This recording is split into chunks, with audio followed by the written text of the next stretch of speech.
kanya. Now, dito ngayon tayo sa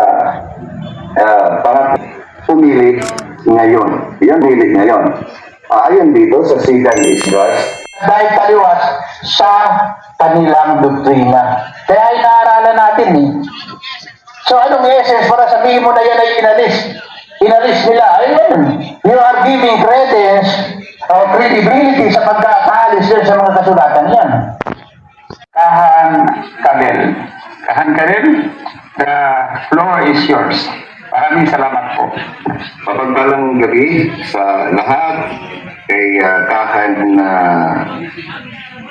yung maganda nating Kahan, mapogi nating Kahan, si Kahan Alex. Salamat sa introduction. At ngayon po ay nais kong i-greet ang bawat isa sa ating ngayong Holy Sabbath. At ako'y natitiwala na ang lahat sa atin ay nasa kabutihan dahil tayo ay inaalagaan ng ating amay-hawa.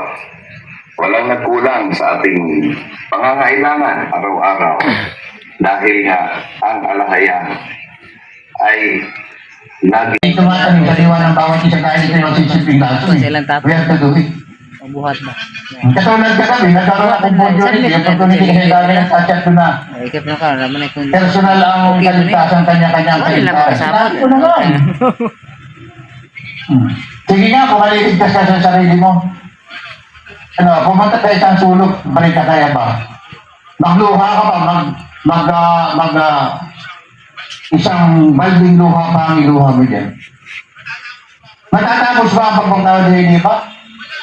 Wala, dahil niutos niya ba ang paraan ng kapagpapatawad ng kasalanan nakalagay sa kanyang mga kautusan at ibinigay na kay Moses. Alam natin lahat yan eh. Pag sinabi natin na kanya-kanya ang kautusan, ibig sabihin, doktrina pa yan, ng religion na yung pinanggalingan. Kaya sinasabi nila kanya-kanya eh. Yung pastor na nagdadala niyan, hugas kamay. Ang gusto lang yung pera ninyo. Paano mangyayari nun? Ba't pa tayo inipon niya ba? Ba't pa nagkakaroon ng mga pag-aalay? Sinabi niya ba? Sa bawat partikular na kasalanan, ito ang iaalay mo. Diba? At nakalagay yan sa Torah o sa kasulatan sa mga kautusan na ibinigay niya ba mismo kay Moses. Bakit di natin maunawaan yan? Tayo na nagtuturo, nagdaralan niya, dapat alam na natin yan sa ating sarili. Maglupasay ka dyan, hindi. Kaya kasabi niya ba, mga kapatid natin na nagdadala sila ng alay. Upang makompleto yung pagpapatawad ng